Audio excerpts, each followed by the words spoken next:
लाहौर शहर मुख्तलिफ सकाफ़तों की तारीख़ का अमीन है। फिर चाहे वो मुग़ल हों, सिख हों या फिर क़याम पाकिस्तान के लिए जद्दोजहद करने वाले, इस शहर में हर दौर की निशानियाँ मौजूद हैं।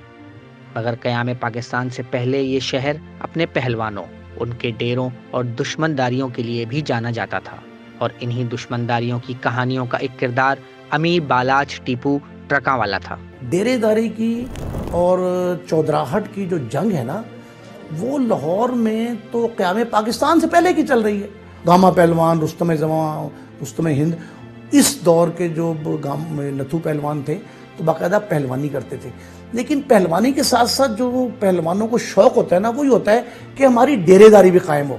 वो कत्ल हो गए और वो एक तनाज़े के दौरान ही कत्ल हुए। वो तनाज़ा कोई दुश्मनदारी नहीं था, उस वक्त तीफी गोगी का नामो निशान नहीं था। और नथु ख़ानदान, नथु पहलवान का जो ख़ानदान था वो वहाँ गुड्स ट्रांसपोर्टर थे। और ये जो आप शालम चौक देखते हैं सटलोर रोड पे, बैरूनी शालम जो है, उस चौराहे पर आप अतराफ़ में देखें तो सब कश्मीरी ख़ानदान आबाद हैं। इधर नथु पहलवान का था, उनके ब्रदर इन लॉ थे भई पहलवान, बिच्छू पहलवान, अज़हर सईद भट्ट, हाजी मकसूद भट्ट, ये सारे कश्मीरी ख़ानदान थे। कश्मीरी ख़ानदान में जिसकी चौधराहट ज़्यादा बड़ी थी वो अपने आप को बड़ा चौधरी समझता था, बड़ा डेरेदार समझता था। नथु पहलवान के कत्ल के बाद जब बिल्ला पहलवान, अमीरुद्दीन उर्फ बिल्ला ट्रकोवाला, बड़े नामवर आदमी थे, टीपू के वालिद मरहूम और बालाज के दादा, जब विरासत में उनको पहलवानी का फ़न मिला अपने बाप नथु पहलवान से, तब उन्होंने ये डेरेदारी संभाली। और बिल्ला ट्रकों वाले को शोहरत मिली है गुड्स ट्रांसपोर्ट से ज़्यादा ताजरों की सियासत की। तो बिल्ला ट्रकों वाला जो है वो जब कत्ल हुए मरहूम, तो बिल्ला ट्रकों वाले के कत्ल के बाद उस मसनद पे बैठे उनके बेटे टीपू ट्रकों वाले ने भी अपने वालिद के मिशन को जारी रखा और डेरेदारी जो है ना वो अपने हाथ में ले ली। टीपू की दुश्मनी जो है ना वाक़तन बिल्ला से ज़्यादा टीपू दुश्मनदार साबित हुआ। और टीपू का मुखालफत और वो टीफी भट्ट से, गोगी भट्ट से, इनसे चली। मियाँ एहसान साहब थे, उनके साथ उस वक्त आबिद बॉक्सर थे और उनके साथ टीपू के मुखालफीन में बड़े बड़े नामवर लोग थे। ये सारी भाग दौड़ जो है वो आरफ अमीर और टीपू ट्रकावाला ने जो है वो संभाली, जिसको 2010 में एयरपोर्ट पर कत्ल किया गया जब वो दुबई से लाहौर पहुंचे और एयरपोर्ट की पार्किंग में हमलावर पहले से मौजूद थे, जहां उन्होंने गोलियों का निशाना बनाया। उसके बाद 2024, 14 साल बाद जो है वो बाप के कत्ल होने के 14 साल बाद अमीर बलाच को लाहौर के इलाका चूंग में एक निजी सोसाइटी में शादी की तकरीब में जो है वो गोलियों का निशाना बनाया गया। यूं ये इस खानदान का चौथा फर्द था जो कत्ल हुआ। As far as Balaj is concern, तो बलाज ना इस दुश्मनी का हिस्सा था, ना वो इस एक्सट्रीम तक गया था कि जिसने आज तक कोई एक बयान भी दिया हो, कोई बड़क मारी हो, कोई दावा किया हो कि मैं मुखालफों को नहीं छोड़ूंगा, अपने बाप के दादे का परदादे का कत्ल का बदला लूंगा। 18 फरवरी 2024 को लाहौर की एक निजी सोसाइटी में शादी की तकरीब जारी थी जब अचानक शादी के अख्तिताम पर गोलियां चलने की आवाज़ आती है। ये आवाज़ें इतनी शदीद हैं कि लोग डर कर भागना शुरू कर देते हैं। और जब शोर थमता है तो पता चलता है कि अमीर बालाच टीपू और मुजफ्फर नामी 2 लोग इस हमले में मारे गए हैं। सबसे पहले ये जानते हैं कि मरने वाले अमीर बालाच टीपू कौन हैं, शादी की तकरीब में क्या कर रहे थे और ये वाक़या कैसे पेश आया। ये शादी एक रिटायर्ड डीएसपी इकबाल शाह के बेटे की थी जो अमीर बलाच ट्रकावाले का दोस्त था, और इसकी रात में भी अमीर बलाच जो है वो शरीक था। वलीमे की तकरीब जो चूंग थाना की हदूद में एक निजी सोसाइटी थी, वहाँ पर ये तकरीब जारी थी। और जब ये तकरीब का इख्तिताम था तो जब मेहमान जाना शुरू हुए, उस दौरान ही बलाज जो है वो अपने गनमैन और दोस्तों के साथ वहाँ से निकला। तो जो हमलावर है उसने गोलियां जो हैं वो मारी, जिसके नतीजे में 4 गोलियां जो हैं अमीर बलाच को लगी, जिससे उनकी मौत वाक़या हुई। जिस तरह से ये कत्ल किया गया, इसको देख के ऐसा लगता है कि इसकी मुकम्मल तौर पर जो है वो रैकी की गई, बाकायदा रैकी की गई और बाकायदा प्लानिंग की गई। उसके बाद इस हमलावर को जो है वो इस शादी की तकरीब में जो है वो भिजवाया गया। फोटोग्राफर का रूप धार कर ये जो हमलावर है वहाँ गया था और फोटो खींचने के बहाने मुतअद्दिद बार अमीर बलाच ट्रकावाले के पास भी गया, लेकिन ये कामयाब नहीं हुआ। जिसके बाद जब ये वापस जाने लगा तो उसने उस वक्त हमला जो है वो कर दिया। फुटेजेस जो है वो मिली जिसमें मुल्ज़िमान को जो है एक डाले में फरार होते हुए देखा जा सकता है। और जैसे ही ये शादी की तकरीब में ये वाक़या पेश आया। उसके बाद वहाँ पर फायरिंग की आवाज़ जो है वो सुनी गई, जिससे काफ़ी खौफ व हरास फैल गया। लोग जो हैं वो डर गए। शादी में मरने वाले दूसरे किरदार की शनाख्त मुजफ्फर के नाम से हुई है। जो गनमैन थे अमीर बलाज के साथ, उन्होंने फौरी तौर पर हमलावर पर भी फायरिंग की, जो मौका पर वो भी मारा गया, जिसकी बाद शनाख्त जो है वो मुजफ्फर हुसैन के नाम से हुई, जो शेखुपुरा का रहने वाला था और इसने 3 शादियां जो है वो कर रखी थी। जब उसकी डेड बॉडी लेने के लिए उसकी बीवी ने पुलिस से रब्ता किया, तो पुलिस ने उसकी बीवी को जो है वो शामिल तफ्तीश किया। जो मजहर हुसैन, जो हमलावर मारा गया था, वो तीफी भट्ट और गोगी भट्ट के साथ राब्ते में था और उनका जो है वो 20 साल से जो है वो उनका ज़ाती मुलाजिम था। इसके मोबाइल फोन जो मौका से मिला था, उससे तो कोई चीज रिकवर नहीं हो सकी, लेकिन जो बाद में इसकी बीवी से मोबाइल फोन इसका मिला था, उससे ये चीज साबित हुई कि इसने काफी मरतबा जो है वो गोगी भट्ट से रब्ता किया। शादी की तकरीब में एक मशकूक किरदार शकील भट्ट भी मौजूद था। शकील भट्ट न सिर्फ अमीर बालाज के कत्ल के मौके पर मौजूद था, बल्कि 14 साल पहले उसके वालिद टीपू ट्रकावाला के कत्ल के मौके पर भी लाहौर एयरपोर्ट पर मौजूद था।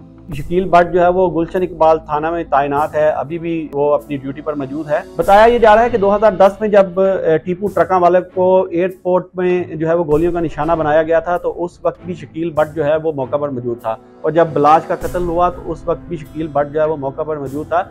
लेकिन इस हवाले से जो पुलिस हुकाम हैं या जो OCU के जो अफसरान हैं, उन्होंने इस हवाले से जो है वो तरदीद की कि उसके मुलव्वस होने की जो है वो तरदीद की कि वो किसी तरह से इस वाक़े में मुलव्वस नहीं। अब तक की कहानी में आपने बार बार 2 नाम गोगी और तीफी भट्ट सुने होंगे। पुलिस का मानना है कि इनमें से एक मुल्क से फरार हो चुका है, जबकि दूसरा अंदरूने मुल्क ही मफरूर है। मगर आखिर ये 2 किरदार हैं कौन और ये अमीर बालाज के दुश्मन क्यों थे? ये ताजिर थे, तीफी भट्ट और गोगी भट्ट दोनों कजन हैं आपस में, और ये ताजिर थे। उसके बाद अंडरवर्ल्ड से इनका ताल्लुक बना। अंडरवर्ल्ड में आने के बाद इन्होंने बहुत से इनके खिलाफ मुकदमा जो हैं वो दर्ज हैं। बहुत से इश्तिहारियों को इन्होंने पनाह दी अपने डेरों पर और शूटर्स तैयार किए। तकरीबन 35 साल से ये जो है ना ये गैंगवार स्टार्ट हुई है। तीफी भट्ट और गोगी भट्ट जो है वो ये अपनी जगह पे ये शुरू से बदनाम हैं, कब्जा वगैरह करवाने में, पत्ताखोरी में, ट्रेड यूनियन में इनके जो एक भाई थे बड़े गुलशन, अजहर गुलशन वगैरह। 35 साल पहले जो है वो जो मामला जहाँ से शुरू होता है ना जी, वो पुलिस ज़राए बताते हैं, जो हमारे सीनियर्स हैं वो बताते हैं, हुआ ये बिला ट्रका वाले। उसका एक बड़ा पुराना मुलाजम था ईद मोहम्मद। ईद मोहम्मद के जो है वो 2 बेटे थे, हनीफ बाबा और शफीक बाबा। यानी बाबा ये बाद में इनको नाम वो गैंग का हिस्सा बनने की वजह से मिला, हनीफ था नाम और शफीक था, तो हनीफ बाबा और जो है वो शफीक बाबा के नाम से मशहूर हुए।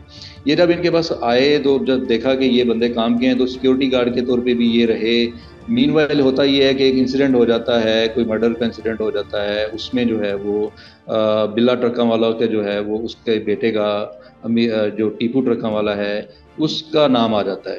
तो पुलिस ज़रा ये कहते हैं कि जो बिल्ला ट्रका वाला है वो अपने बेटे को जो है वो टीपू को बचाने के लिए उसको अपने पुलिस सोर्सेज इस्तेमाल करके जो है वो बेटे को बचा लेता है, और जो हनीफ है उसको जो है वो उसका नाम दे देता है। ठीक है, हनीफ जो है वो कोई 6-7 साल जो है वो जेल में रह के आता है। जब वो वापस जेल से आता है, वहाँ पे जेल के में भी जो है वो जो तब के जो टॉप 10 के जो इश्तिहारी वगैरह होते हैं, प्रोक्लेम ऑफेंडर्स वगैरह थे जेल में, उनके साथ उठना बैठना था। ये लोग जब वहाँ से जेल से बाहर आया हनीफ, तो हनीफ और शफीक दोनों भाइयों ने मिल जो है वो ये ज्वाइन कर लिया तीफी ग्रुप को।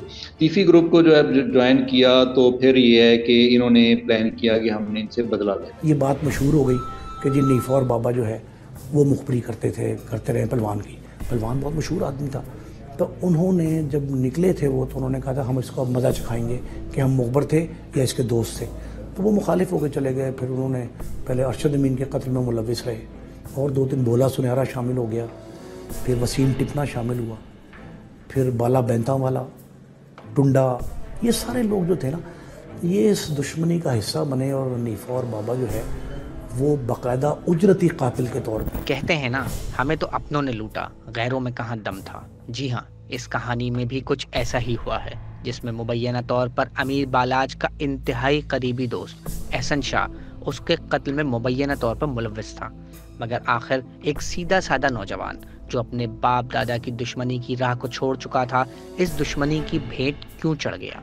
बहुत सारे वाक़यात ऐसे लाहौर शहर में हुए हैं जिसमें दुश्मनदार जो है ना उसकी मुखबरी उसके घर के भेदीने की, और बात भी दुरुस्त साबित हुई। इसीलिए वो कहते हैं कि कोशिश ये होती थी कि गनमैन जो है इलाका गैर से मंगवाए जाएं। इनके जो मुहाफ़िज़ीन हैं उनकी ज़्यादा तादाद, गालिब अक्सरियत जो है ना, वो इलाका गैर से आती थी ताकि किसी के राब्ते में ना हो। उनको मोबाइल फ़ोन नहीं दिए जाते, वो डिसकॉन्टैक्ट रहते हैं सोसाइटी के दीगर अवामिल से। उनको मार्केट में सौदा लेने भी नहीं भेजते। अमीर बलाज का जो करीबी दोस्त है एहसन शाह, उसको जो है वो पुलिस ने हिरासत में लिया और पुलिस राय ने इस बात की तस्दीक की है कि एहसन शाह जो जब ये वकूआ हुआ तो उस वक्त वो सऊदी अरब में था और बलाज के साथ मुसलसल राब्ते में था। ये भी बताया गया है कि एहसन शाह ने इस रैकी के एवज जो है वो 5 करोड़ रुपए जो है वो लेने थे, जिसमें से 50 लाख रुपए जो है वो उसको एडवांस के तौर पर अदा किए गए थे। इस सारे मामले के लिए एहसन शाह ने जो है वो तीफी भट्ट और गोगी भट्ट से मुलाकातें भी की और इन मुलाकातों में जो एक सुहेल नामी बदामी बाग का रिहायशी है उसका किरदार भी सामने आया है, जिसको हिरासत में लिया गया है और इन सब से तफ्तीश जो है वो की जा रही है। एहसन शाह जो है वो बताता है कि मलक सुहेल को कि ये जो है मीर बलाज, इसका प्लान ये है कि ये जिस तरह से इसके बाप और दादा को जो है वो मर्डर किया गया है, तो इसी तरह से जो है वो मैंने भी इनके ख़ानदान को जो है वो ख़त्म कर देना है। ये एक वॉइस नोट जो है वो शेयर होता है एहसन शाह के पास अमीर बलाज की तरफ से। अमीर बलाज की तरफ से जो वॉइस नोट आगे एहसन शाह को जाता है, एहसन शाह जो है वो मलक सुहेल को बताता है कि जी अब अमीर बलाज जो है वो ये तीफी भट्ट के जो है वो फैमिली को नहीं छोड़ेगा। तो यहाँ से ये मलक सुहेल वो इनकी मुलाकात करवाते हैं एहसन शाह की तीफी से, ठीक है। तो तीफी भट्ट से जब मुलाकात होती है तो तब जो है वो ये सारा इसका जो है वो प्लान होता है, इसका मर्डर। और अब वो जो करीबी, जो इंतहाई करीबी जो इसका मुलाजम था मुजफ्फर जो है वो जो शूटर था, उसके ज़रिए जो है वो ये शादी के इवेंट में इसका जो है वो मर्डर करवाया जाता है। कोई 14 साल के बाद ये दुश्मनी की आग जो कुछ काफ़ी हद तक बुझ गई हुई थी, दोबारा टीपू ट्रका वाला के मर्डर के बाद लगता था कि शायद ये दुश्मनी अब मज़ीद आगे ना बढ़े, तो लेकिन ये है कि ये मेन वजह बताई जाती है।